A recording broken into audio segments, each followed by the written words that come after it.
सुबह की शुरुआत के साथ ही गधा काम पर लग जाता है।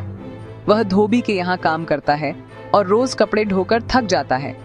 उसकी पीठ पर लदे कपड़े उसे दिन भर के लिए बोझिल बनाते हैं। हर रोज यही काम, यही थकान। एक दिन गधा देखता है कि धोबी का कुत्ता आराम से सो रहा है।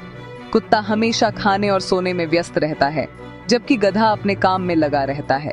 कभी तो इस कुत्ते की तरह आराम मिल जाए। कुत्ते की दुनिया देखकर गधे को ईर्ष्या होती है। उसे लगता है कि कुत्ते का जीवन कितना सुकून भरा है, बिना किसी चिंता के। कभी मेरे हिस्से में भी ये आराम आ जाए। गधा सोचता है कि काश उसका भी जीवन ऐसा होता। उसके मन में यह ख्याल आता है कि शायद वह भी आराम पा सकता है, जैसे कुत्ता पा रहा है। मुझे भी ऐसा मौका मिले तो कितना अच्छा होगा। गधा अपने दिन भर के काम को कुत्ते की जिंदगी से तुलना करता है। वह समझ नहीं पाता कि क्यों उसे इतना काम करना पड़ता है, जबकि कुत्ता बिना कुछ किए ही सुखी है। शायद एक दिन मुझे भी आराम मिलेगा। गधा अपने खलिहान में बैठा सोच रहा था। उसने देखा कि कुत्ता हमेशा आराम से रहता है और खाने के लिए भी उसे कुछ खास नहीं करना पड़ता। यह देखकर गधे ने सोचा कि अगर वह भी कुत्ते जैसा व्यवहार करेगा तो उसे भी आराम से रहने का मौका मिलेगा। गधे ने अपने मन में एक योजना बनाई। वह सोचने लगा कि अगर वह कुत्ते की तरह भौंकने की कोशिश करेगा तो शायद उसे भी कुछ खास मिल जाएगा। उसकी आंखों में चमक आ गई और वह अपने योजना को कार्यान्वित करने की तैयारी करने लगा। रात का समय आया। गधा खलिहान से बाहर निकला और कुत्ते की तरह भौंकने की कोशिश करने लगा, लेकिन उसके गले से भौंकने की बजाय रेंकने की आवाज निकल रही थी। गधा, भौं भौं। नहीं, यह सही नहीं है। फिर से कोशिश करता हूँ।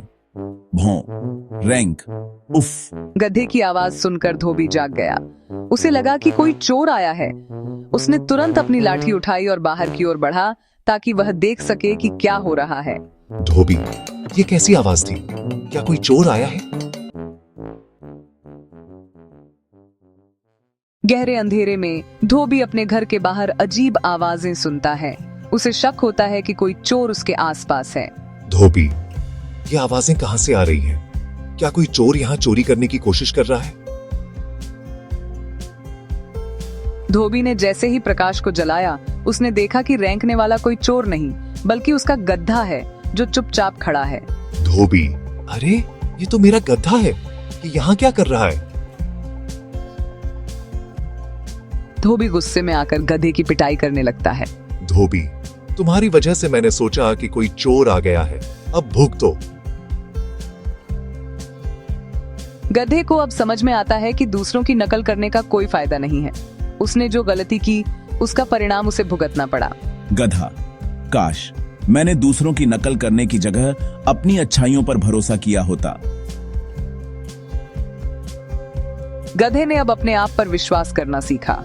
वह समझ गया कि उसकी खासियतें और खूबियां भी महत्वपूर्ण हैं। गधा, मैं अपनी खूबियों को पहचानूंगा और अपने आप पर भरोसा करूंगा। धोबी, आशा है तुमने कुछ सीखा होगा। अब आगे से अपनी जगह पहचानो। हाँ, मैंने सीखा है।